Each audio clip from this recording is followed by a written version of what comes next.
Hello students, turning point technical classes के YouTube channel पर आपका फिर से एक बार स्वागत है। जैसा कि आपको पता है, हम ऑटोकैड के 4 लेक्चर अभी तक पढ़ चुके हैं और लास्ट जो लेक्चर था हमारा लेक्चर 4th, उसके अंदर हमने कुछ ऑटोकैड से रिलेटेड बेसिक कमांड्स के बारे में पढ़ा था।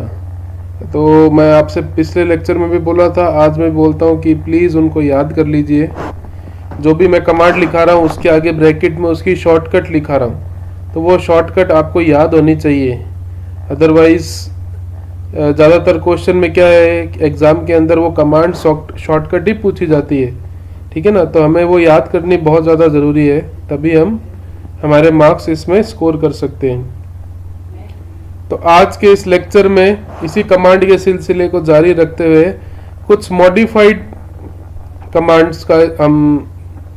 कमांड्स के बारे में पढ़ेंगे कि किस तरीके से जो हमने पुरानी ट्रेडिशनल कमांड्स पढ़ी हैं, जो बेसिक कमांड्स हैं, उनको और ज़्यादा उनकी प्रॉपर्टीज़ को एनहेंस कर सकते हैं या आसानी से उन पर काम कर सकते हैं। उनको इस्तेमाल करने के लिए कुछ मॉडिफाइड कमांड्स की फैसिलिटी ऑटोकैड हमें प्रोवाइड करता है, ठीक है। तो ज़्यादा समय ना वेस्ट करते हुए सीधा उन कमांड्स के ऊपर आते हैं। आज का जो लेक्चर है बेसिकली आपको पूरी तरह से रटना ही है इन कमांड्स के बारे में, क्या होता है, कैसे वर्क करती है, ये पूरा मैंने आपको समझाने की कोशिश की है लेक्चर में, और कोशिश करूँगा, पहले भी की है, और उम्मीद करता हूँ आप लोगों को समझ में आ रहा होगा। कुछ इमेजेस की मदद लेके हम एक्चुअल कमांड्स के फंक्शन को समझने की कोशिश करेंगे कि किस प्रकार से उन कमांड का इस्तेमाल करके ऑटोकैड के अंदर हम हमारे डिजायर्ड मॉडिफिकेशन कर सकते हैं, ठीक है। तो चलिए स्टार्ट करते हैं।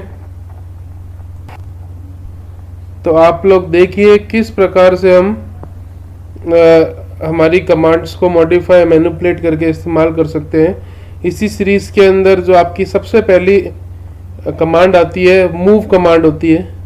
इसकी शॉर्टकट होती है स्मॉल m, कैपिटल M भी लिख सकते हैं। ये देखिए, जो भी मैं आपकी इनको मैं जितनी भी कमांड्स बता रहा हूँ, है ना, बेसिकली इन सबको आपको याद कर लेना है। ये जो आपकी मैंने बताई है, ब्लैक लाइन से मैंने इसको अंडरलाइन किया, ये M कमांड है जो मूव कमांड को रिप्रेजेंट करती है। इसका काम क्या होता है, मान लीजिए आपको एक ऑब्जेक्ट अपनी ड्राइंग के अंदर एक जगह से दूसरी जगह ट्रांसफ़र करना है या उसको रोटेट करवाना है, एक जगह से दूसरी जगह मूव करवाना है, तो उसके लिए मूव कमांड या M का इस्तेमाल करते हैं, ठीक है। इसकी मदद से आप ऑब्जेक्ट की इनिशियल पोजीशन को भी चेंज कर सकते हैं, ठीक है। Next, copy command. जैसा कि आप नाम से समझ रहे हैं, कॉपी कमांड का इस्तेमाल करके कोई भी ऑब्जेक्ट की एग्जैक्ट कॉपी को आप ड्रॉ कर सकते हैं या उसको सीधा आप कॉपी पेस्ट कर सकते हैं।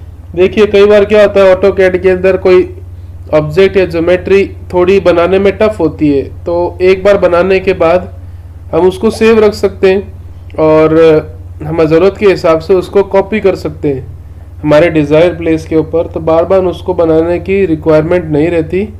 तो ये फैसिलिटी हमें ऑटोकैड प्रोवाइड करता है in terms of copy command. तो कॉपी कमांड का जो सिंबल है ये आपको याद रखना है, CO नाम से होता है। ये जो आपका ये दे रखा है, CO नाम से इस कॉपी कमांड को इस्तेमाल किया जाता है। तो ये आपको याद रखनी है, कमांड आपसे पूछी जा सकती है, ठीक है। और नेक्स्ट आती है आपकी रोटेट कमांड। रोटेट कमांड किसी भी ऑब्जेक्ट को उसके बेस पॉइंट के रिस्पेक्ट में 0 डिग्री से 360 डिग्री तक रोटेट करने की सुविधा प्रदान करती है। देखिए, ये क्वेश्चन कई बार पूछा जा चुका है कि rotate command, Tamil Nadu public service commission में क्वेश्चन आया था ये, कि कौन सी कमांड का इस्तेमाल करके आप कोई भी ऑब्जेक्ट को 0 से 360 डिग्री में रोटेट कर सकते हैं। तो आंसर है इसका रोटेट कमांड, जिसका सिंबल होता है RO। तो जब भी आपसे इस तरह क्वेश्चन पूछे जाएंगे तो उसमें रोटेट नहीं होगा, आपके पास ऑप्शन में ये RO कमांड लिखी रहेगी। तो आपको इन कमांड के सिंबल के माध्यम से इसको समझने की कोशिश करनी है, ठीक है ना। तो ऑफसेट कमांड की एक इमेज आप लोगों को दिखाता हूँ। देखिए आप लोगों की स्क्रीन पे एक पॉलीगन दिख रहा है आपको, और एक्चुअली पेंटागन है, ये इसका बेस पॉइंट है, ठीक है ना।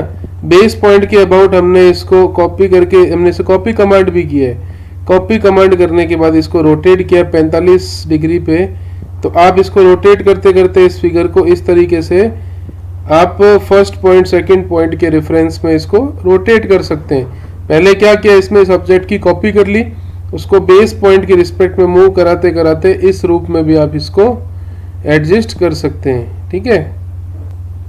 इसी कड़ी में आपकी अगली कमांड आती है ऑफसेट कमांड।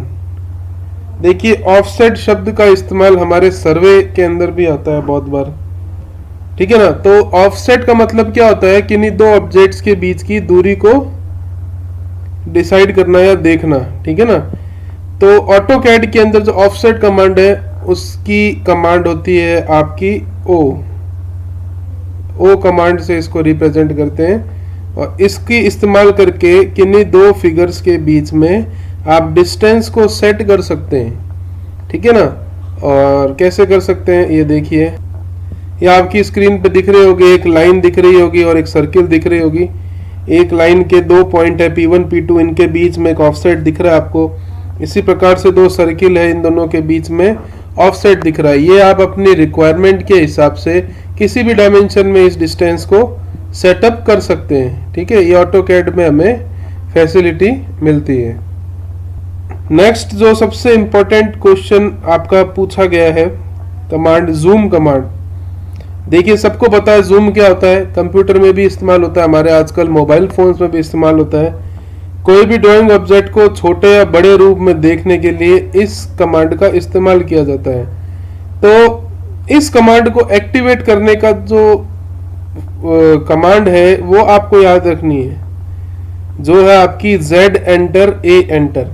यानी आप Z एंटर के बाद A एंटर दबाएंगे तब जाके आपका जूम ऑप्शन एक्टिवेट होगा।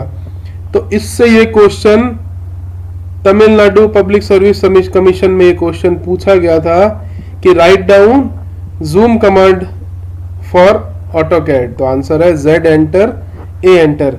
ऊपर जितनी भी मैंने कमांड्स लिखी थी, चाहे ऑफसेट की O हो या रोटेट की R हो, उन सब के बाद एंटर मारना मैंडेटरी है। वैसे तो ये एक अंडरस्टूड बात है कि कोई भी कमांड को एक्टिवेट करने के लिए कंप्यूटर में हमें एंटर तो करना ही पड़ता है, ठीक है ना। तो जूम कमांड को एक्टिवेट करने के लिए आपको ध्यान क्या रखना है, इसकी कमांड होती है Z एंटर A एंटर, ठीक है ना। इस चीज का विशेष ध्यान रखना है। और इसका इस्तेमाल क्यों किया जाता है मैंने बताया था। कोई भी ऑब्जेक्ट है उसकी बारीक से बारीक डिटेल आपको देखनी है तो आप जूम करके उसको आसानी से देख सकते हैं, ठीक है।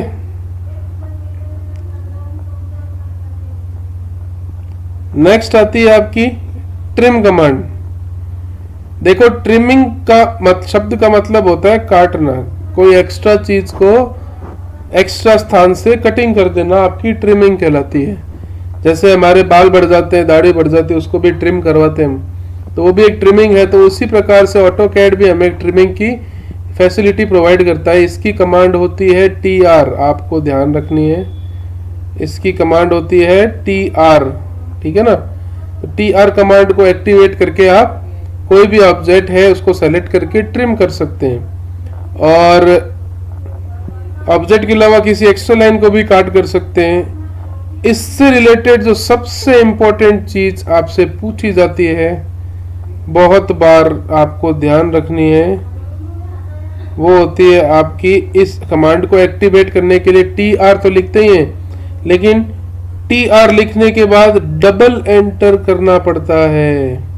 ये बहुत इंपॉर्टेंट है, देख, ठीक है ना। अभी तक जितनी भी कमांड्स हमने पढ़ी, चाहे कल पिछले लेक्चर्स में पढ़ी, चाहे अभी पढ़ी, उसमें हम क्या कर रहे थे, कमांड लिखा और एंटर कर दिया। ट्रिम कमांड में TR लिख के आपको डबल एंटर करना पड़ेगा। तो आपसे ऑब्जेक्टिव में कई बार क्वेश्चन पूछ लिया जाता है कि ऑटोकैड में कौन सी ऐसी कमांड्स है जिनको डबल एंटर से एक्टिवेट किया जाता है। तो देखिए दो कमांड्स हैं बेसिकली, एक तो ट्रिम है, एक नेक्स्ट आएगी, उसको मैं आपको एक्सप्लेन कर दूंगा, ठीक है ना। तो इसमें एक विशेष ऑब्जेक्टिव क्वेश्चन हमारे सामने निकल के आता है कि ट्रिम कमांड को एक्टिवेट करने के लिए आपको डबल एंटर करने की आवश्यकता होती है। तो ट्रिम कमांड्स की एक इमेज के रूप में मैंने एक नीचे इमेज भी बनाई है, एक आपको एक्चुअल इमेज भी दिखा देता हूँ। देखो ये कटिंग है, जब हम ड्रॉ करते हैं ट्रिम अमाउंट करने के बाद, कटने के बाद कुछ ऐसा दिखता है। और इसको अच्छे व्यू में देखना चाहो तो ऐसे भी देख सकते। या आपकी स्क्रीन के ऊपर एक रेक्टेंगल और उसके अंदर सर्किल दिख रहा है, पहले कंडीशन बिफोर ट्रिम की है, और एक लाइन खींची कटिंग एज, उसमें 3 पॉइंट डिफाइन किए 1 2 3। उन पॉइंट्स के रिस्पेक्ट में ये आपका आगे वाला हिस्सा पूरा का पूरा कट हो जाता है। तो ये फैसिलिटी हमें ट्रिम कमांड प्रोवाइड करती है। ठीक है, ट्रिम कमांड के बाद आती है आपकी एक्सटेंड कमांड। देखिए, एक्सटेंड कमांड का इस्तेमाल करके कोई भी लाइन को तब तक खींचा जाए, एक्सटेंड किया जा सकता है, बढ़ाया जा सकता है, जब तक कि उससे कोई क्लोज फिगर नहीं बन जाए। जैसे आपका मान लीजिए एक लाइन है इस तरीके की, अब मैं उसको एक्सटेंड करके यहीं से इस तरीके से कर सकता हूँ, फिर वापस मैंने इसको यूं किया, एक्सटेंड कर दिया, एक्सटेंड कमांड कर करके एक क्लोज फिगर बना दिया, या मैं इससे एक ट्रायंगल भी बना सकता हूँ। ठीक है ना, तो ये सारी फैसिलिटी हमें एक्सटेंड कमांड आपकी प्रोवाइड करती है। ठीक है ना, इस अमाउंट, इसकी भी क्या खासियत होती है कि इसकी कमांड को EX से रिप्रेजेंट करते हैं, और इसको एक्टिवेट करने के लिए भी आपको डबल एंटर लगाना पड़ता है। तो यहाँ से एक बहुत इंपॉर्टेंट ऑब्जेक्टिव क्वेश्चन हमारे सामने उभर के आता है कि ऑटोकैड सॉफ्टवेयर में कौन सी ऐसी कमांड्स है जिसमें आपकी डबल एंटर का इस्तेमाल होता है। तो आंसर है ट्रिम कमांड और एक्सटेंड कमांड, TR और EX। इन कमांड्स के सिंबल आपको याद रखने हैं। ठीक है ना, ये आपसे कई बार पूछे जाते हैं। BPSC Bihar public service commission में भी ये क्वेश्चन पूछा गया था कि उन दो कमांड्स का नाम बताइए जिसमें डबल एंटर इस्तेमाल होता है। ठीक है, इसी प्रकार नेक्स्ट आती है आपकी मिरर कमांड, जिसको MI एक मोबाइल कंपनी भी है, लेकिन मिरर कमांड ऑटोकैड में अगर इस्तेमाल करना है तो आपको MI का इस्तेमाल करना पड़ेगा। ऑटोकैड में कोई भी ड्राइंग है उसकी मिरर इमेज बनाने के लिए इस कमांड का इस्तेमाल किया जाता है। मतलब मिरर कमांड में जैसा आपका दिख रहा है फिगर, वैसा का वैसा आपका मिरर इमेज में दिख जाएगा। कैसा दिखेगा, एक फिगर मैंने यहाँ पे भी बनाया है, बिफोर मिरर आफ्टर मिरर, एक आपको अच्छे से और दिखा देता हूँ मैं। ये देखिए आपकी स्क्रीन पे एक पॉलीगन दिख रहा है, ये जो ऊपर वाला पॉलीगन है ये मेन ऑब्जेक्ट है। ठीक है, ये एक मेन ऑब्जेक्ट है 1 नंबर से जिसको रिप्रेजेंट किया। ठीक है, इसकी मिरर इमेज बनाई तो जो 2 नंबर है वो उसकी मिरर इमेज बन गई। मिरर इमेज की खासियत क्या होती है, वो ओरिजिनल इमेज का ऑपोजिट, उल्टा बनता है हमेशा। तो इस चीज का ध्यान रखना है। मिरर इमेज यानी MI कमांड को एक्टिवेट करके आप उसका सिर्फ मिरर इमेज को बना सकते हैं, एग्जैक्ट यानी उसकी ऑपोजिट डायरेक्शन के अंदर उसको आप ड्रॉ कर सकते हैं। ठीक है, तो ये आपकी मिरर कमांड होती है। नेक्स्ट आपकी ज्वाइन कमांड, इसका कमांड होती है J। आप J स्मॉल या कैपिटल दोनों में लिख सकते हैं, जैसा कि नाम से समझ में आ रहा है। ज्वाइन कमांड का इस्तेमाल करके हम किसी लाइन, पॉली लाइन या ज्योमेट्री फिगर को आपस में जोड़ सकते हैं। ठीक है ना, तो ज्वाइन कमांड का इस्तेमाल करके आप डायरेक्टली कुछ लाइंस को या कोई भी फिगर जो आपने ऑटोकैड में ड्रॉ किया है उनको आपस में एक दूसरे के साथ जोड़ सकते हो। नेक्स्ट आता है एक्सप्लोड। अब देखिए यहाँ पर एक कंफ्यूजन क्रिएट हो जाता है काफी बार।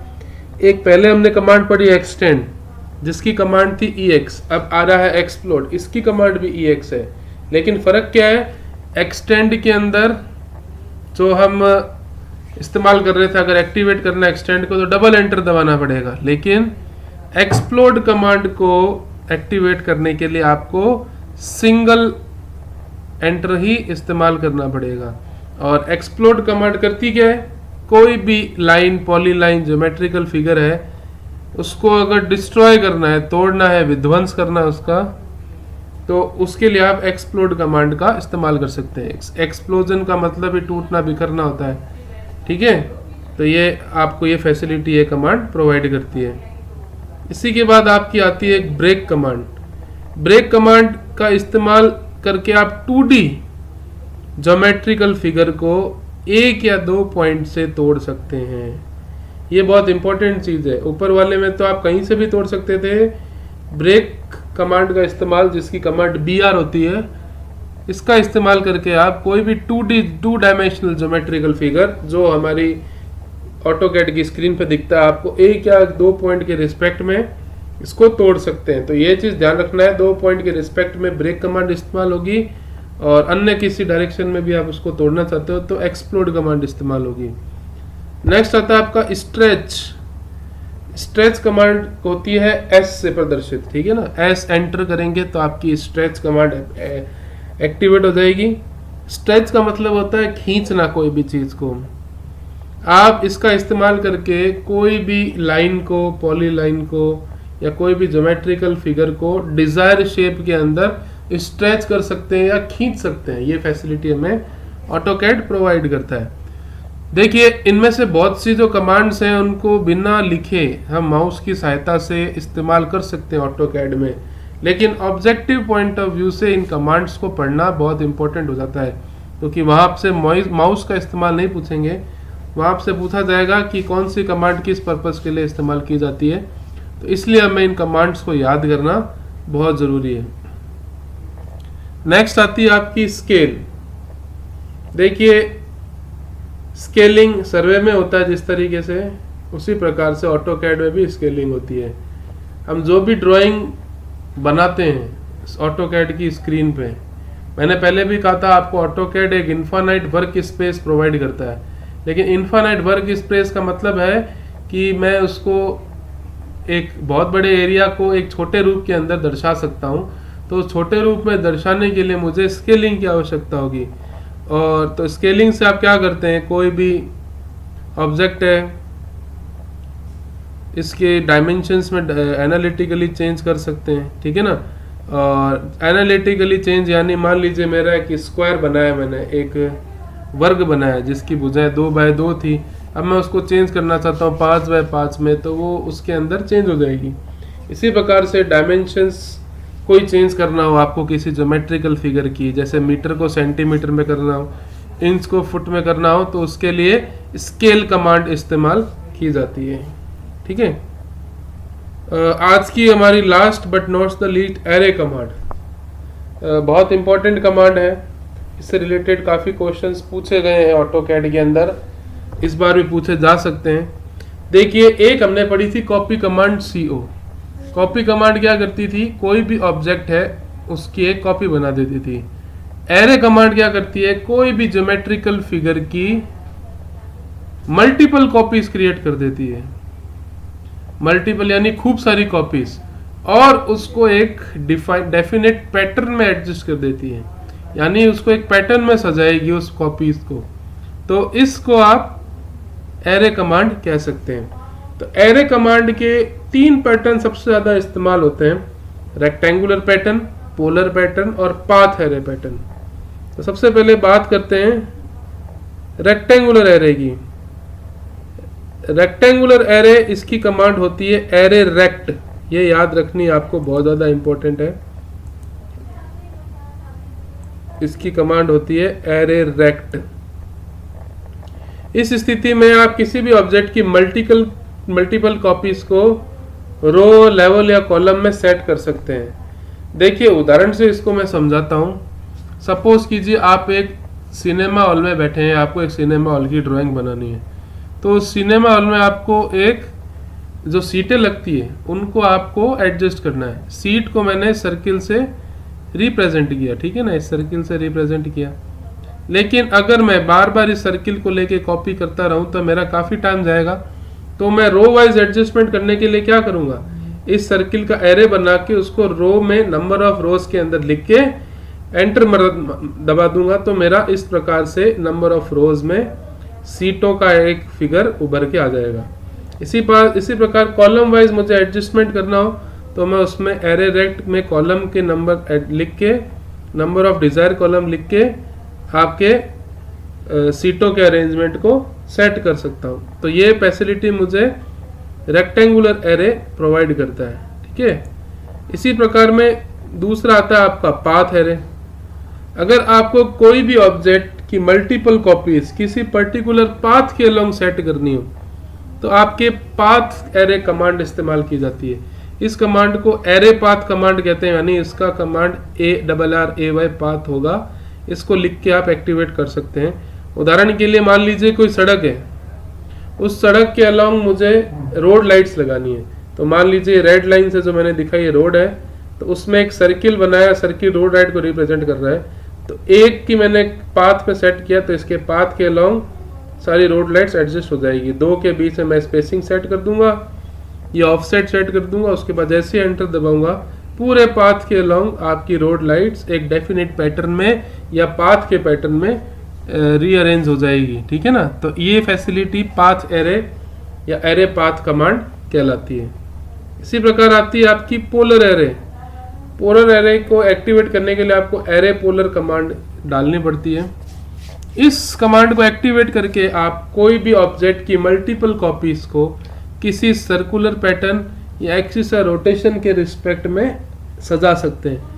उदाहरण के तौर पे बोनफायर। बोनफायर क्या होता है? गर्मी सर्दी के दिनों में हम एक आग जलाते हैं, उसके चारों तरफ बैठ जाते हैं। आपको सिटिंग अरेंजमेंट करना है, तो सिटिंग अरेंजमेंट को सेट करने के लिए मान लीजिए रेड कलर से बोनफायर है, उसके चारों तरफ मैंने एक सर्कुलर पैटर्न में एक एडजस्टमेंट बिठा दिया, तो ये आपका पोलर एरे कहलाएगा।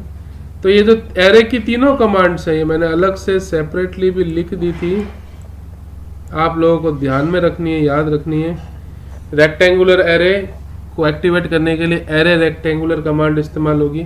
पाथ एरे को एक्टिवेट करने के लिए एरे पाथ कमांड इस्तेमाल होगी, और पोलर एरे को एक्टिवेट करने के लिए एरे पोलर कमांड इस्तेमाल होगी।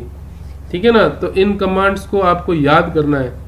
देखिए ऑटोकैड में मैक्सिमम कमांड्स ही हैं, तो इन कमांड से रिलेटेड भी आपसे क्वेश्चन पूछे जाते हैं मैक्सिममली। तो ये आप हमारी मजबूरी समझ लीजिए या समस्या समझ लीजिए, आपको इन कमांड्स को याद करना ही पड़ेगा किसी भी हालत में।